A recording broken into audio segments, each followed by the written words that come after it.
Let's talk about Nigeria and its oil. Nigeria is Africa's top oil producer, and oil is the government's biggest source of revenue.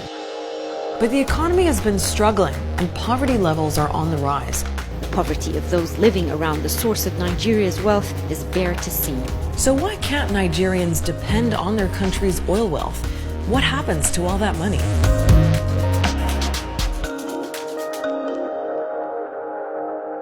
They call Nigeria the African giant for a reason. It's home to Africa's biggest population and largest economy, powered by a growing services industry and agricultural exports like cocoa and palm oil.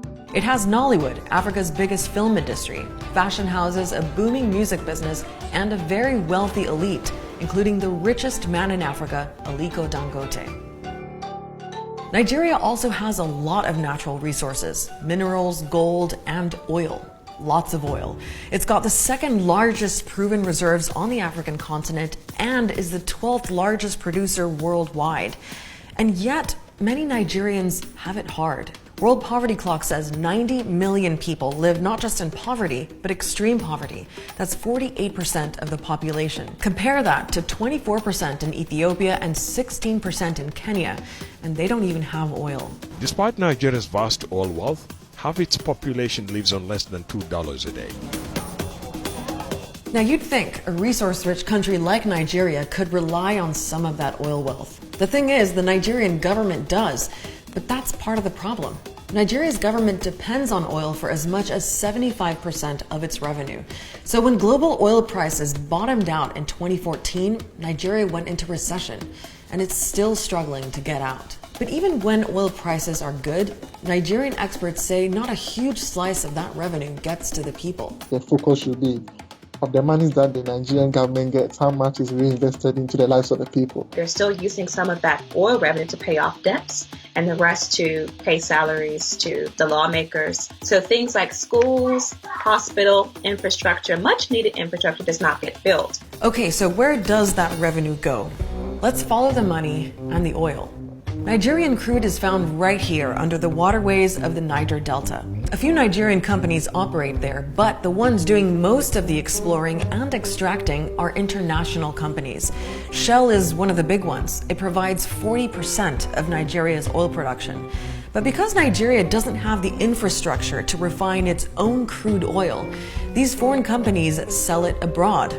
And in the end, Nigeria has to import billions of dollars worth of refined oil back in. Multinational actually extracts the oil. So if they think that refining the oil in Switzerland or refining it in the United States will help them lower costs, definitely that's where they will do it, because the capacity to refine it isn't there in Nigeria. Now, what Nigeria does have is a central body called the Nigerian National Petroleum Corporation.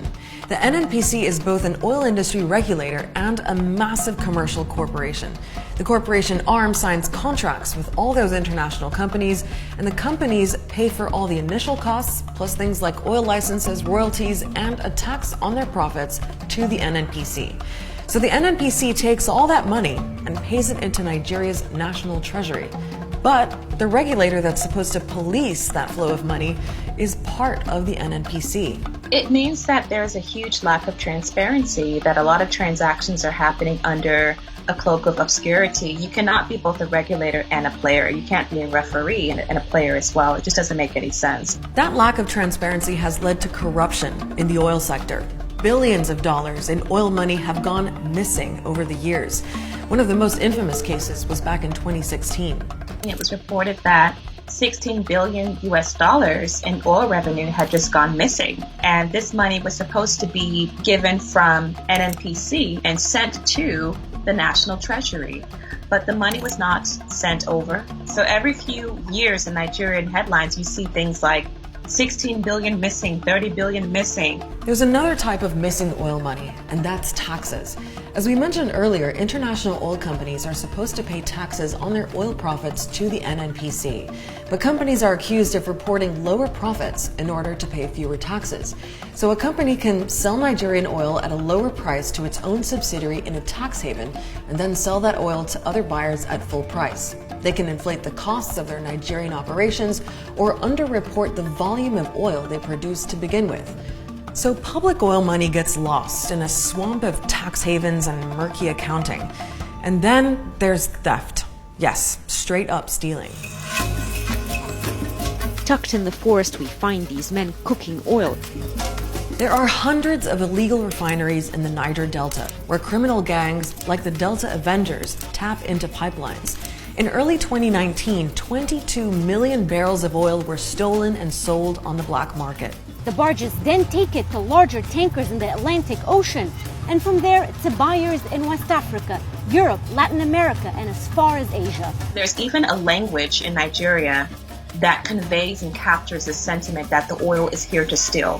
For example, you'll hear a phrase in Nigeria called the national cake, and that just means the oil money. Oil companies like Shell blame these attacks for massive oil spills and fires. But human rights group Amnesty International says oil companies are also responsible for the spills and accuse them of misleading and neglecting local communities.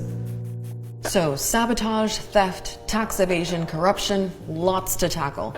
But Nigeria's government has been releasing annual audit reports on its energy industry, demanding unpaid taxes and compensation from international oil companies, and after 17 years of delays, is ready to implement the Petroleum Industries Bill. The bill has its critics, but many in Nigeria hope it'll clean up the oil sector by doing things like splitting the NNPC's commercial business from its regulator. Nigeria also says it wants to diversify its economy away from oil, and there are signs it wants to develop its own industry to cut back on all the foreign involvement. Remember Aliko Dangote, Africa's richest man? He's building a new refinery near Lagos. We have to make sure that oil is actually refined within Nigeria, and that will help reduce importing the refined petroleum products into the country. Now, none of that will single-handedly fix Nigeria's oil industry, its economy, or poverty levels. But the hope is it'll go some way to getting Nigerians a bigger slice of that national cake. Thanks for watching, commenting, sharing, and giving us your feedback. It's been really helpful for us to see what's been working and which stories you'd like us to tackle next. If you haven't yet, subscribe and like all those Al Jazeera pages so you're always in the loop. See you next week.